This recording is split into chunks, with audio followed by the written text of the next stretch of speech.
The white dusty corridors of St. Mary's Medical Center were filled with the usual rush of footsteps and the monotonous sound of medical devices. There was life and death, and every second was worth gold. Maya, a nurse who has been working hard in the surgical department of this hospital for 5 years, was known for her great professionalism and extraordinary humanity. He was one of the rare souls who healed not only the wounds of the sick, but also the soul with his kind word. However, on the same day, Dr. Bradley, a surgeon who had just crossed the threshold of the hospital, disturbed the entire team with his arrogance from the very first step. This specialist, named Bradley, under the guise of a Harvard diploma, felt like the only owner of this building, or even a god. For him, the nurses and the junior staff were only servants without a name, who did what he was told without a double.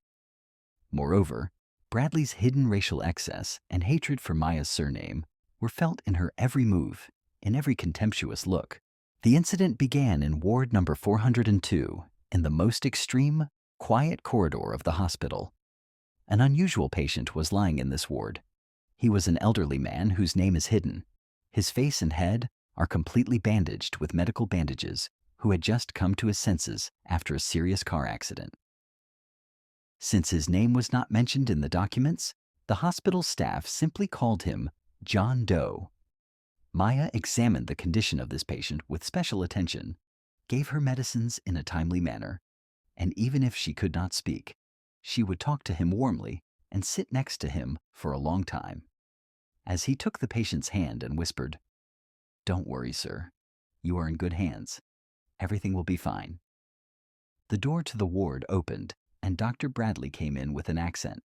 He was followed by several young interns and other nurses. Bradley immediately continued to punch Maya, regardless of the patient's medical record or condition. His voice echoed the entire ward and even the corridor. "Nurse Maya, why haven't you prepared the third stage tests yet? My time is not meant to wait for you to flirt with a patient like this," he said sarcastically. Maya stood up, trying to remain calm, and said, "Dr. Bradley, the tests have long been sent to the laboratory.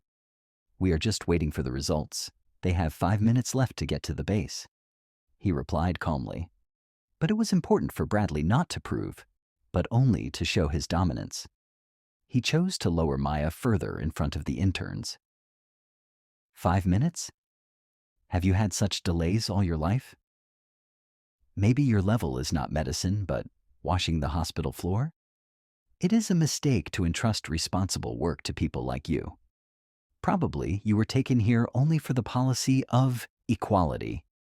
Otherwise, your knowledge will not even be enough to be my assistant," Karsha said harsh words. The patient in the ward was silently listening to all these words. Only his eyes could be seen through the bandage, closely watching Bradley's every action, every mockery. Even though Maya's eyes were full of tears, she was silent.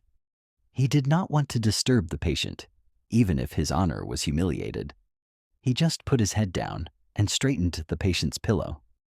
Bradley, on the other hand, turned to the patient with a disdainful expression and said, "Sorry, Mr. Without a Name. We have such incompetent, illiterate employees, but do not worry. Now I will take your situation under my control. Do you know who I am? I am the best surgeon in this state. My hour is more expensive than a year's work of this nurse," he boasted. Bradley had absolutely no idea who this patient was. He just thought it was someone who had no insurance, a tramp.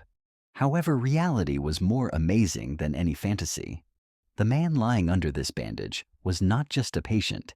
He was the only owner of this hospital, the head of the world. Famous medical empire, billionaire Henry Vanderbilt. He had done such a secret buyer, style experiment to test the quality of service, the ethics of nurses, and the morality of doctors in one of his newly opened branches. He decided to control the minimum level of care without revealing himself, citing the fact that he got into a car accident. Bradley thought she was poor with no insurance and tried to prove her greatness by insulting the nurse in front of her, but she did not feel that she was signing the verdict of her career. 3 hours passed. The chief physician of the hospital and the board of directors urgently gathered all employees in the meeting room. Bradley thought the gathering was an award party designed to celebrate my outstanding work, and sat down in the front row of the hall, chest down. The patient, whose face and head were still bandaged, entered the hall, sitting in a wheelchair. He was accompanied by the most influential lawyers in the city and the most powerful guards in the state. Bradley said, "What's this tramp doing here?" He laughed out of his mind. But when the patient got up and began to take off the bandages on his face, the whole hall rested like alkali. Henry Vanderbilt, in his stern and firm voice, picked up the microphone and began to speak. Today I saw with my own eyes the inner essence of this hospital. I've seen two different types of medicine here. One is Maya's medicine, which works with true love, patience, remaining true to her vows despite the humiliation. The second is the medicine of Dr. Bradley, who, despite his education, is petrified at heart, dividing a person by race and social status, he said, looking straight at Bradley. Bradley's color escaped, and his body froze.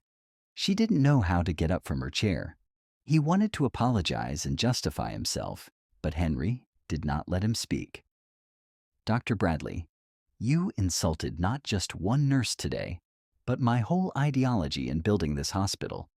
You may have graduated from Harvard, but you haven't learned to be human. You have been fired from today. In addition, I will file a complaint against you to the Ethics Committee, and your license will be suspended throughout the country, Henry said. The hall was filled with roaring applause. Bradley lowered his head and, accompanied by the guards, left the hall forever. Henry Vanderbilt turned to Maya and bowed his head in front of her. Maya, you are a real gem of my hospital. For your tolerance and kindness, I will appoint you as the chief nurse and director of ethics at this medical center. You will be given the best conditions to work, and on your initiative, we will start a new personnel policy, he said. Maya burst into tears and thanked him. This day went down in history, not only with the disgrace of one doctor, but with the victory of justice and the appreciation of real work. Bradley lost everything with his arrogance, and Maya conquered the heights with her modesty. Because in life, before fame and diplomas, human qualities should always come first.